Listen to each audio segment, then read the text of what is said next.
যোগ্যদের তালিকা প্রকাশ করবে SSC. 21শে April পর্যন্ত সময়সীমা বেঁধে দিয়েছিলেন চাকরিহারারা। শিক্ষামন্ত্রী আশ্বাস দিয়েছিলেন যে যোগ্য অযোগ্য তালিকা প্রকাশ করা হবে। 21শে এপ্রিলের আগে তালিকা প্রকাশের আশ্বাস দিয়েছিলেন শিক্ষামন্ত্রী ব্রাত্য বসু। তালিকা প্রকাশ না হলে বৃহত্তর আন্দোলনের হুঁশিয়ারি দিয়েছিলেন চাকরিহারারা। এই আবহে আজ ফের এসএসসি ভবন অভিযান রয়েছে চাকরিহারাদের। যোগ্যদের তালিকা প্রকাশ করতে পারবে এসএসসি। যোগ্য অযোগ্য তালিকা প্রকাশের আশ্বাস 21শে এপ্রিলের আগে তালিকা প্রকাশের আশ্বাস দিয়েছিলেন শিক্ষামন্ত্রী ব্রাত্য বসু। আজ তালিকা প্রকাশের শেষ দিন। আজ কি তালিকা প্রকাশ করতে পারবে এসএসসি? প্রশ্ন থেকেই যাচ্ছে। আর এই আবহে আজ ফের এসএসসি ভবন অভিযান রয়েছে চাকরিহারাদের।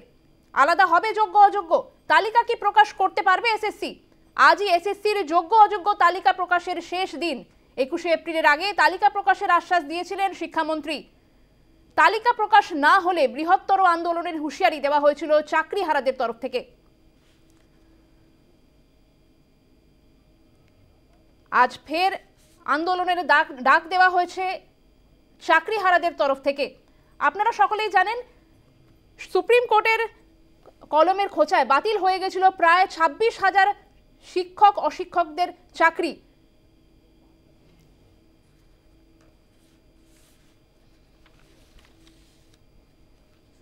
আমাদের সঙ্গে সরাসরি রয়েছেন আমাদের প্রতিনিধি প্রীতি পাত্র। প্রীতি, যেই খবরটার দিকে আমরা নজর রেখেছি, যোগ্য তালিকা প্রকাশের একটি আশ্বাস দিয়েছিলেন শিক্ষামন্ত্রী ব্রাত্য বসু। আজকেই সেই তালিকা প্রকাশের শেষ দিন। এখানে আজকে এসএসসি ভবনের অভিযানে ডাক দিয়েছিলেন চাকরিহারারা। এই মুহূর্তে কি ছবি উঠে আসছে সেখান থেকে?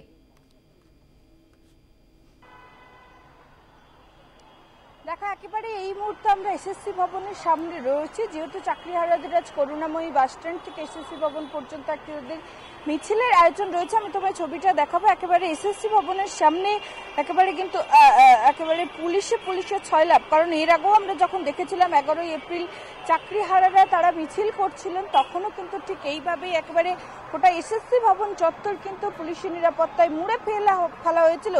এবং আজও কিন্তু সেই একই ছবি দেখা যাচ্ছে একেবারে গোটা এসএসসি ভবন জুড়ে। তবে এখনো পর্যন্ত কোনো ব্যারিকেড গড়ে তোলা হয়নি, যেটা আমরা জানতে পারছি। আর কিছুক্ষণের মধ্যে কিন্তু সেই ব্যারিকেডও গড়ে তোলা হবে। আমি একবার এসএসসি ভবনের সামনের গেটটা দেখানোর চেষ্টা করব। সেখানে কিন্তু ইতিমধ্যেই একটি ব্যারিকেড গড়ে তোলা হয়েছে এবং তার পাশে কিন্তু একেবারে পুলিশ আধিকারিকরা তারা কিন্তু একেবারে নিরাপত্তায় রয়েছেন।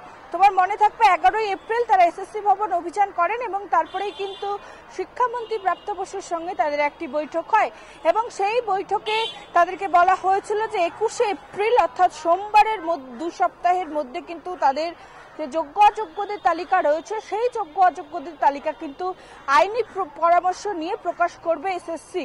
কিন্তু আজ সেই 21 তারিখ, এখনো পর্যন্ত কিন্তু এসএসসির তরফ থেকে কোনো যোগ্য অযোগ্যদের তালিকা প্রকাশ পায়নি। এবং কবে প্রকাশ করা হবে, যেহেতু শিক্ষামন্ত্রীর সঙ্গে বৈঠকে শিক্ষামন্ত্রী নিজে তাদের জানিয়েছিলেন যে আইনি পরামর্শ নিয়ে 21 তারিখের মধ্যে কিন্তু যোগ্য অযোগ্যদের তালিকা প্রকাশ করা হবে। সেক্ষেত্রে কেন 21 তারিখ হয়ে গেলেও তালিকা প্রকাশ করা হয়নি? আজ যদি তালিকা প্রকাশ করা হয়, সেই তালিকা কখন প্রকাশ করা হবে, সমস্ত কিছু প্রশ্নের উত্তর খুঁজতেই কিন্তু আজ চাকরিহারারা তারা আজকে এসএসসি ভবন অভিযান করছেন। দেখো, তাদের একটাই দাবি। ইতিমধ্যে আমরা জানি সুপ্রিম কোর্টে কিন্তু ডিসেম্বর মাস পর্যন্ত তাদের যারা শিক্ষিকারা রয়েছে তাদের চাকরিতে করার নির্দেশ দিয়েছে। তবে তারা বলছেন যে তারা এইভাবে চাকরি করতে চায় না, যেভাবে সুপ্রিম কোর্টের রায়ে তারা তাদের চাকরি হারিয়ে ফেলেছিলেন। সেক্ষেত্রে তারা যে যোগ্য সেই তালিকা কিন্তু এসএসসি কে প্রকাশ করতে হবে এবং সেই কারণেই প্রথম দিন থেকে তারা তাদের যে দাবিতে একেবারে অনড় ছিল যে যোগ্য অযোগ্যদের তালিকা এবং ওএমআর সিটের মিরর ইমেজ প্রকাশ করতে হবে, একেবারে সেই দাবিতে কিন্তু তারা এখনো পর্যন্ত অনড়। তাই আজ 21শে এপ্রিল একেবারে যে সময়সীমা রাজ্য সরকার বা শিক্ষামন্ত্রী ব্রাত্য বসুর তরফ থেকে দেয়া হয়েছিল সেই সময়সীমা আজ কিন্তু শেষ হতে চলেছে এবং সেই কারণেই একেবারে তাদের এসএসসি ভবন অভিযান এবং সেই এসএসসি ভবন অভিযানকে ঘিরে প্রত্যেকবারের মতো এবারেও কিন্তু একেবারে দেখা যাচ্ছে কড়া পুলিশি নিরাপত্তা নিরাপত্তা গোটা এসএসসি ভবন চত্বর কিন্তু একেবারে পুলিশে ছয়লাভ। তবে চাকরিহারারা তারা ইতিমধ্যেই জানিয়েছেন যে তারা শান্তিপূর্ণ মিছিল করবেন, অর্থাৎ 11ই এপ্রিল তারা যেভাবে মিছিল করেছিলেন ঠিক সেভাবেই কিন্তু তারা শান্তিপূর্ণভাবে আসবেন এবং এখানে অবস্থানে বসবেন। কবে তাদের তালিকা প্রকাশ করবে, কারণ 21শে এপ্রিল পর্যন্ত যেহেতু ডেডলাইন দেওয়া হয়েছিল সেক্ষেত্রে কেন প্রকাশ করা হলো না, এই সমস্ত প্রশ্নের উত্তর তারা যতক্ষণ না পাচ্ছে ততক্ষণ কিন্তু তারা এখানেই অবস্থান করবেন মিছিল করে এসে, এমনটাই কিন্তু ইতিমধ্যেই চাকরিহারাদের তরফ থেকে জানানো হয়েছে। তবে স্বর্ণালী, যে বিষয়ে এখন দেখার, যেখানে খোদ শিক্ষামন্ত্রী তিনিও কিন্তু বৈঠকের পর আমাদের এসে জানিয়েছিলেন যে 21শে এপ্রিলের মধ্যে কিন্তু সমস্ত আইনি পরামর্শ নিয়ে যোগ্য অযোগ্যদের তালিকা ঘোষণা করা হবে। আজ কিন্তু সেই 21শে এপ্রিল অর্থাৎ আজ পর্যন্তই কিন্তু সময়সীমা দেওয়া হয়েছিল। আজকে আদৌ এসএসসির তরফ থেকে কোনো যোগ্য অযোগ্যদের তালিকা আদৌ প্রকাশিত হবে না আরো অপেক্ষা করতে হবে যোগ্য অযোগ্যদের তালিকা প্রকাশের জন্য? আজকে কিন্তু সেই দিকেই আমাদের নজর থাকবে। স্বর্ণালী, অনেক ধন্যবাদ তোমাকে প্রীতি। আমাদের সঙ্গে এসএসসি ভবন থেকে সরাসরি ছিলেন আমাদের প্রতিনিধি প্রীতি পাত্র।